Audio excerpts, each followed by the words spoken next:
maar achter zijn rotsige stand werd Zuid-Afrika onbekend en onverstuurd voortgeslagen. Totdat daar op een goede morgen 3 schepen van die Hollands-Oost-Indische Compagnie die Tafelbaai binnengezeild is, met een man aan boord wat bestemd was om die grondsteen van die Zuid-Afrikaanse natie te leiden. Jan van Riebeeck. Die saluut uit die kanonnen was die wegroep en die uitdaging van die beschaving aan hierdie wilde land.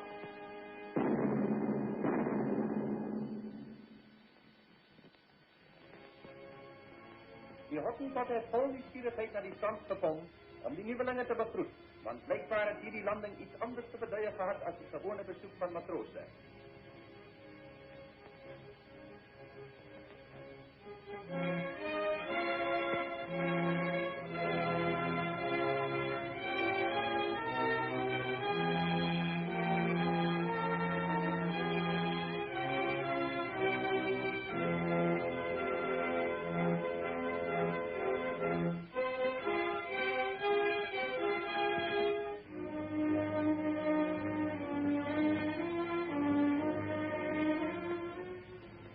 Teken van vrede wordt geschenken gegeven. En hierdie kennismaking met een nieuwe wereld heeft vooral op die vrouwen van die gezelschap een onuitwisbare indruk gemaakt.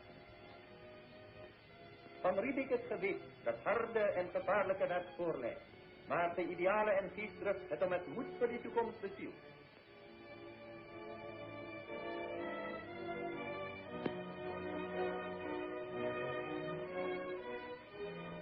Hierdie achterlijke natuurschepsel zou zijn kinders worden. Onder verstandige leiding zou hulle kan ontwikkelen tot nuttige leden van die nieuwe nederzetting. En die vlag van zijn geliefde Nederland zou ook voor hulle zijn bescherming uitstrekken.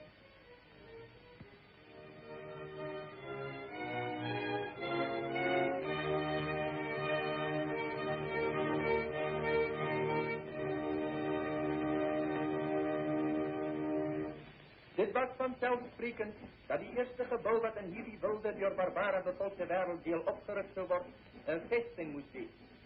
Want dit was nog niet zo lang geleden niet dat die Portugese gouverneur Francisco de Almeida op zijn terugkeer uit die oosten met meer dan 60 van zijn manschappen in Tafelbaai door die Hottentotten vermoord is.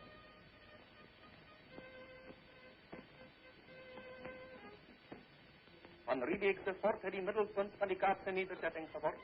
En zijn helpers het dadelijk beginnen om die ruilhandel vee in te zamelen van die Hottentotten.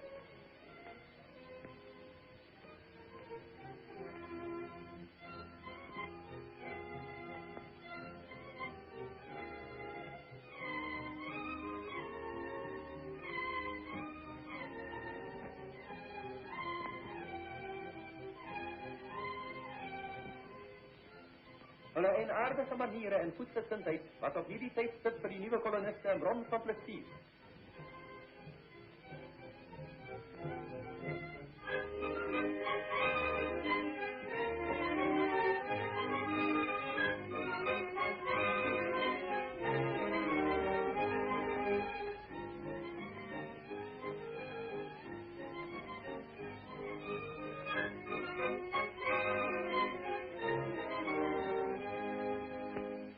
Maar daar het een dag gekomen toe die schapen wat van die Hottentotten gekoopt is, die oorzaak van die eerste treurspel in die nederzetting zou worden.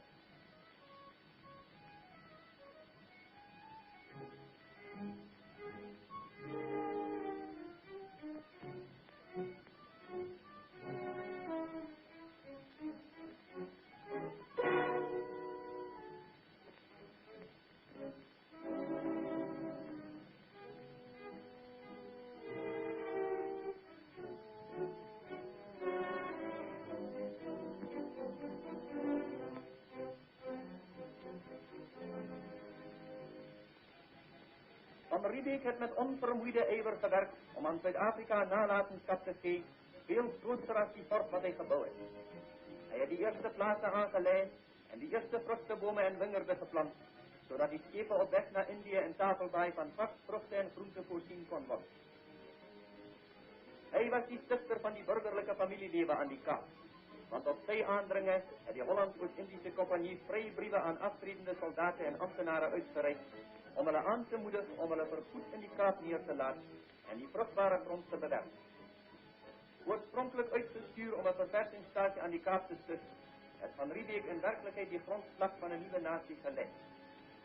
Met geduld en goede behandeling had hij die vertrouwen van die Hottentotten gewend, waar van wie nou als knecht op die plaatsen van die nieuwe kolonisten in dienst was.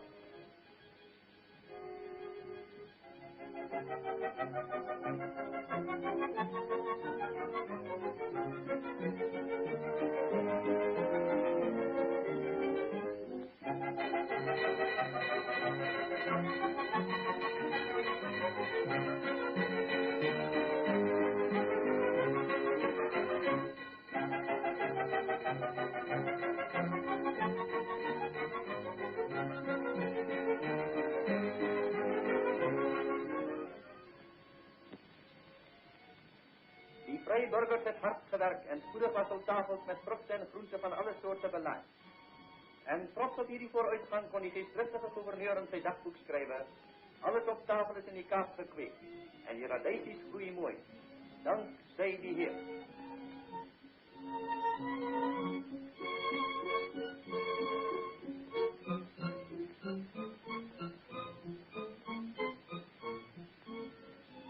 Van Riebeek was het een gelukkige dag, toen hij uit zijn tuin die eerste Hollandse roos van die kaap aan zijn vrouw kon brengen, als een belofte en symbool van die vrucht, maar die wilde land op hulle arbeid nog zou geven.